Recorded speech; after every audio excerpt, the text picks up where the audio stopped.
The last talk was pertaining to sweetness in ibadah.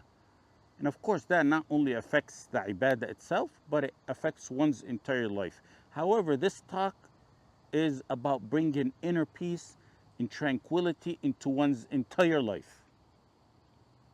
There's many factors to consider when it comes to seeking inner peace and happiness in life from an Islamic perspective. However, I can summarize the key to achieving inner peace in one word, and that's Tawheed. Tawheed is the Jannah of this dunya. Ibn Taymiyyah rahimahullah ta'ala said, Ahlu Sa'adati hum Ahlu Tawheed. The people of happiness are the people of Tawheed, the ones who embrace Tawheed. And that happiness is for both dunya and akhirah. The level of your Tawheed and how strong it is will determine how much peace and comfort and contentment you will feel in your heart in this dunya. It's a Quranic principle. ما أصاب من مصيبة إلا بإذن الله ومن يؤمن بالله يهدي قلبه. No calamity befalls anyone except by the will of Allah subhanahu wa ta'ala. وَمَن يُؤْمِن بِاللَّهِ يَهْدِ قَلْبَهُ. وَمَن يُؤْمِن, one who believes. Believes in what? In Tawheed. What do they get? يَهْدِ قَلْبَهُ. Allah will guide their hearts. Calamities befall everyone, Muslim and Kafir alike. But there's a specialty for those who believe in Tawheed. Allah subhanahu wa ta'ala didn't say, and whoever believes in Tawheed will be free of trials and hardships. He didn't say that in this verse, nor in any other verse. He said he will rightly guide their hearts, meaning in the most difficult times, their hearts will find tranquility and calmness. And they'll be comforted and reassured, as Ikrimah rahimahullah ta'ala mentioned.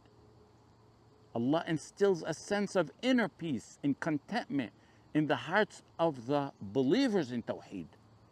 And likewise, He closes and constricts the hearts that have no Tawheed, as if they were climbing up to the sky, as the verse states, وَمَن يُرِدْ أَن يُضِلَّهُ يَجْعَلْ صَدْرَهُ ضَيِّقًا حَرَجًا كَأَنَّمَا يَصَّعَّدُ فِي السَّمَاءِ. Through Tawheed, Allah subhanahu wa ta'ala filled the hearts of those who came before us with immense joy in this dunya. Ibn al-Qayyim rahimahullah ta'ala mentioned that some in the past stated that they felt so much joy in this dunya, so much that they believed that if the inhabitants of Jannah experienced a fraction of the joy they experience in this dunya, then the inhabitants of Jannah are living in a state of bliss. These people weren't rich.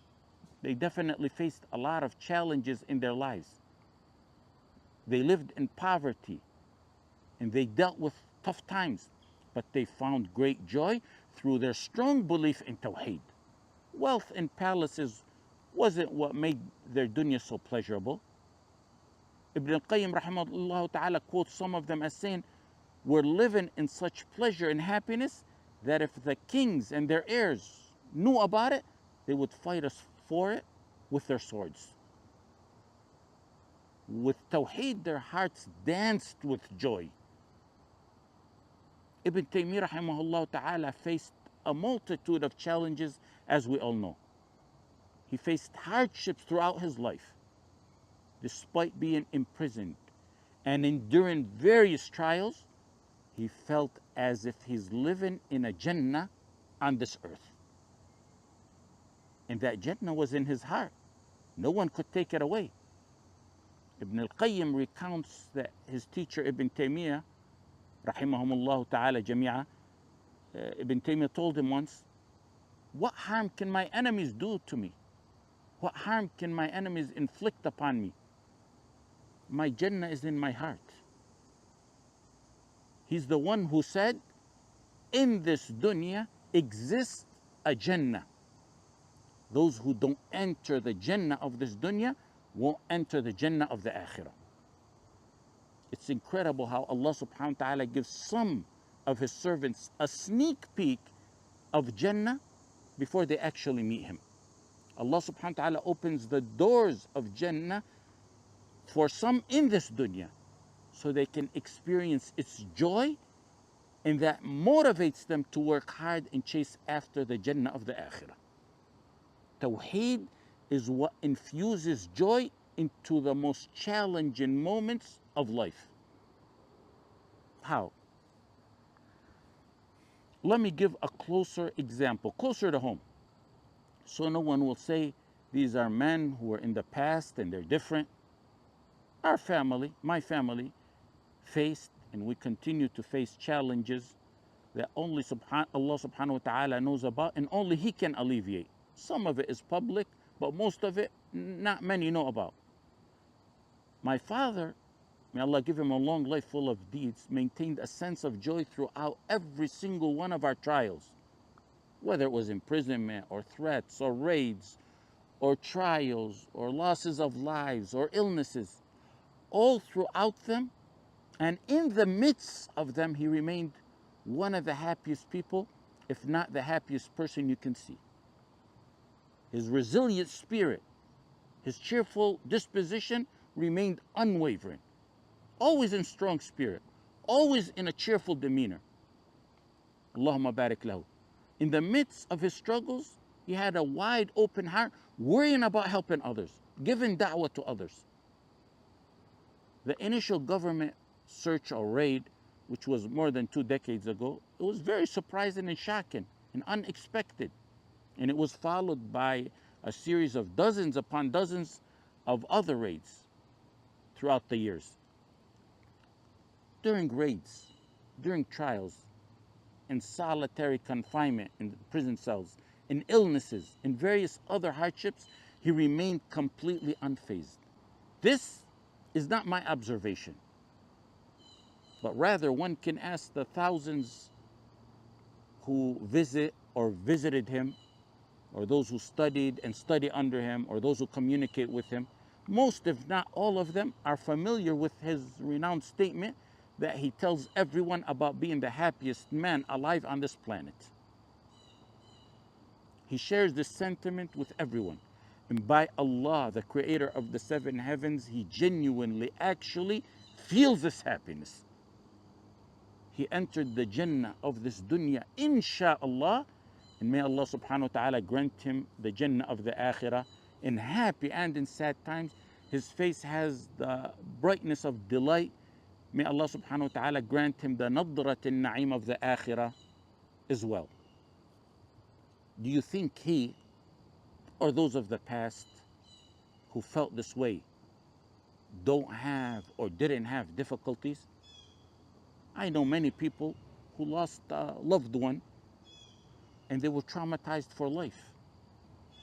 I know many who didn't get a battalion breaking down their doors at 6 a.m. dozens of times, but rather they got a simple visit by an agent and they were traumatized and changed their entire life.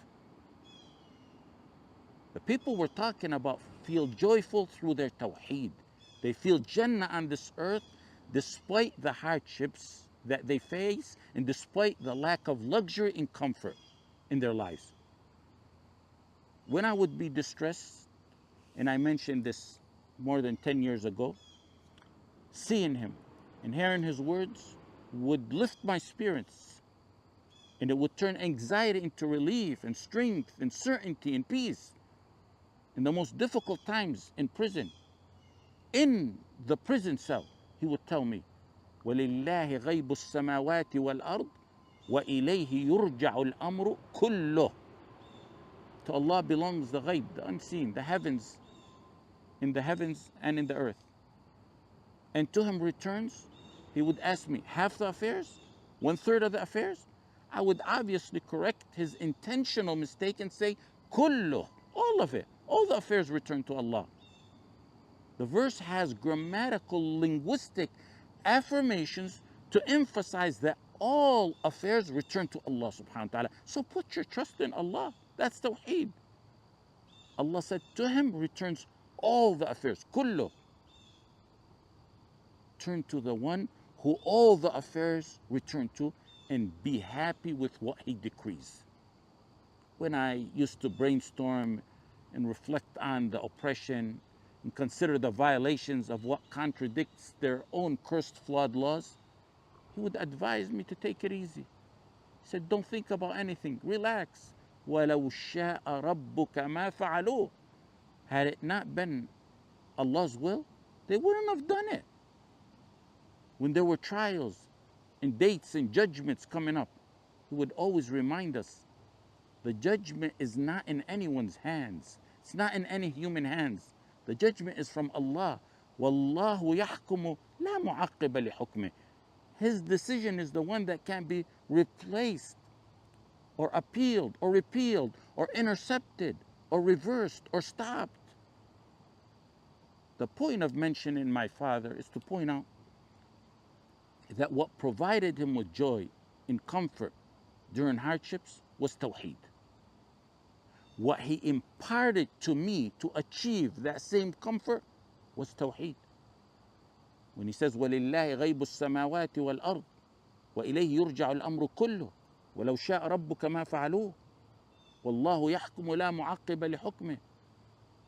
Those are among the so many verses in proof on the power of Allah subhanahu wa ta'ala and the qualities of Allah subhanahu wa ta'ala, among other tawheedic aspects that bring comfort and serenity to an individual's heart. One of the scholars from the past came across a man who seemed very troubled. He seemed very worried. And the Shaykh said, I'm going to ask you 3 questions on Tawheed. Answer them. And the man said, go ahead. The Shaykh asked, he said, is there anything in this universe that happens without Allah's will? The man said, absolutely not. He's teaching him Tawheed. It brings comfort and joy to know and believe that Allah subhanahu wa ta'ala is in control of everything and that no one can help or harm without Allah subhanahu wa ta'ala's will. The lessons that the Messenger sallallahu alayhi wasallam shared with his cousin, his young cousin, while he was still a young boy, are uplifting. They bring happiness and comfort to every believer in Tawheed, regardless of their struggles. And most importantly, they strengthen one's iman. He taught young Ibn Abbas radiallahu anhuma Tawheed, to be mindful of Allah subhanahu wa ta'ala and that Allah will protect him. He said, be mindful of Allah subhanahu wa ta'ala and you will find him in front of you. He taught him that if the nation, if the world, if the globe were to gather in order to benefit you, they will not benefit you except with that which Allah subhanahu wa ta'ala has already prescribed for you.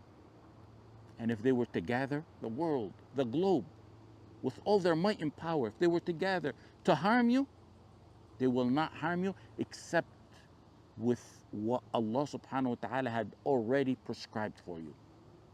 If a marriage doesn't go through, if it's loss of wealth you're struggling with, if it's a promotion you didn't get, an illness or death of a loved one, or threats of harm that you're going through, remember what he taught Ibn Abbas radiallahu anhuma.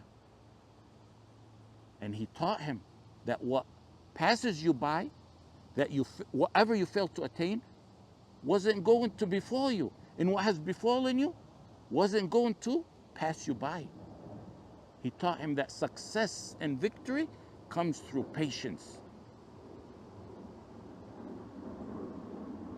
The scholar then asked the second question on Tawheed. He said, can anything that Allah subhanahu wa ta'ala has decreed for your provision be taken away? The man said, no, that's Tawheed. Part of Tawheed is to believe that Allah subhanahu wa ta'ala is the provider and that a person's sustenance is determined before they were on this earth, before they were in their mother's womb. وَفِي السَّمَاءِ رِزْقُكُمْ وَمَا تُوعَدُونَ. No one can take it away. The scholar then asked the third question, is it possible for your lifespan to be reduced by even a single moment than what has already been decreed by Allah subhanahu wa ta'ala? Man said, absolutely not. Lifespans and destinies are under the control of Allah subhanahu wa ta'ala. When the time comes for someone to leave this dunya, there's nothing they can do to stay, no matter how hard they try. وَلَن يُؤَخِّرَ اللَّهُ نَفْسًا إِذَا جَاءَ أَجَلُهَا. Allah will not delay a soul when its time has come. If it's not their time yet, a person won't die, regardless of the challenges or dangers that they encounter or the situations they find themselves in. And the examples on that are plenty from the past and the present. The Shaykh was trying to teach him that if nothing happens but by the will of Allah, if no one can increase or decrease your provision and your life but Allah subhanahu wa ta'ala, why would you be worried? He told that individual, now tell me, explain to me, why are you worried? The point is, the stronger a Muslim's tawheed is, the stronger their trust in Allah is, the more peace they will feel in their hearts.